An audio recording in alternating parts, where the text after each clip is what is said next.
નમસ્કાર મિત્રો, સ્વાગત છે તમારું ફરીવાર આરસીએમ ગુજરાતની યુટ્યુબ ચેનલમાં। રીબાડામાં તે રાતે શું થયું હતું?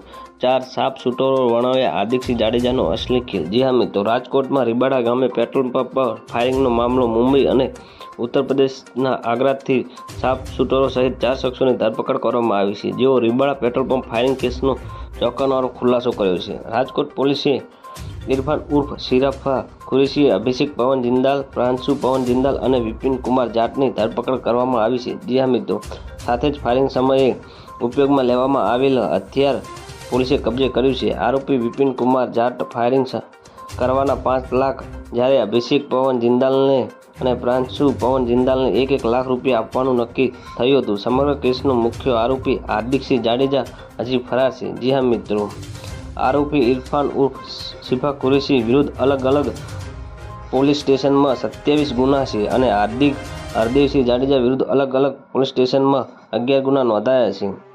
રીબાડામાં Anirudhsinh Jadeja petrol pump firing કરનાર પોલીસની શોધ માટે પોલીસે એલસીબી, એસઓજીની બ્રાન્ચને અલગ અલગ ટીમો બનાવીને શોધખોળ હાથ ધરી છે, જેના બાદ અંતે પોલીસે સફળતા મળી। પોલીસે 2 સગા ભાઈ સહિત 4 લોકોની ઉત્તર પ્રદેશથી ધરપકડ કરી છે। તો મિત્રો, ન્યૂઝની સતત જાણકારી મેળવવા માટે અમારી ચેનલને લાઇક, શેર અને સબસ્ક્રાઈબ કરી લેજો। ધન્યવાદ। જય હિન્દ।